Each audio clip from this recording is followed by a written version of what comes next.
பாடம் சொல்லிக் கொடுத்து பணம் சம்பாதிக்க என் உள்ளம் கசந்தது. வாழ்வதை விட சாவதே நல்லது என்று எண்ணினேன். ரயில் தண்டவாளத்தை நோக்கி ஓடினேன். கடைசி முறையா என் வீட்டை திரும்பி பார்த்தேன். இனி நான் இந்த வீட்டிற்குள் வருவதில்லை.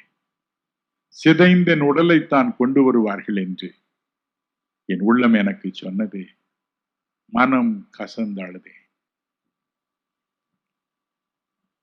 தண்டவாளத்திற்கு போகும் வழியில் தேவனை அறிந்த என் சித்தப்பா ஒருவருடைய வீடு இருக்கு. வழக்கம் போல அவரை சந்தித்தேன். அவர் எனக்கு வழக்கம் போல ஆண்டவராகிய இயேசுவை பற்றி பேச ஆரம்பித்தார்.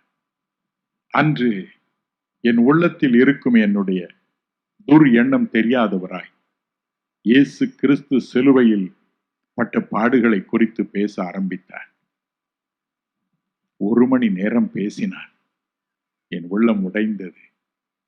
சித்தப்பா, கடவுள் மனிதனாய் வந்து இப்படி இறந்ததற்கு என்ன காரணம் என்று கேட்டேன்.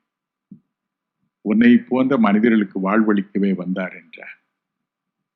எனக்கு வேலை கிடைக்குமா என்றேன். கிடைக்கும் என்றார். மறுபடியும் நான் பாஸ் பண்ண முடியுமா? முடியும் என்றார். என் அம்மாவிற்கு சுகமாகி விடுமா?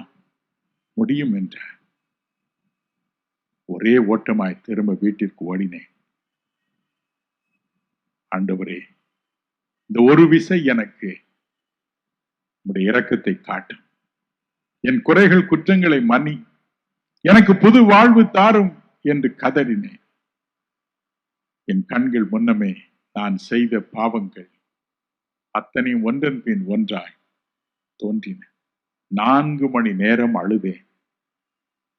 என்னை மன்னியும், என்னை மன்னியும், என்னை மன்னியும். உலகம் தரக்கூடாத ஒரு தெய்வீக சமாதானம் என் உள்ளத்தை நிரப்பியது. என் வாழ்வு மாறியது. நம்பிக்கை பிறந்தது. அதன் பிறகுதான் வேத புத்தகத்தை எடுத்து வாசிக்க ஆரம்பித்தேன். அவரை பற்றி, அவருடைய அன்பை பற்றி அறிய ஆரம்பித்தேன். என்னுடைய பட்ட படிப்பை முடித்தேன்.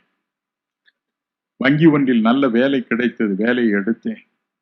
அதில் உயர்வின் மேல் உயர்வையும் பெற்றேன். மறுபக்கம் வேதத்தை வாசிக்க வாசிக்க, தேவனே, நானும் உம்மோடு பேசட்டும், உம்முடைய குரலை கேட்கட்டும், நானும் இந்த அற்புதங்களை என் வாழ்க்கையில் பார்க்கட்டும் என்று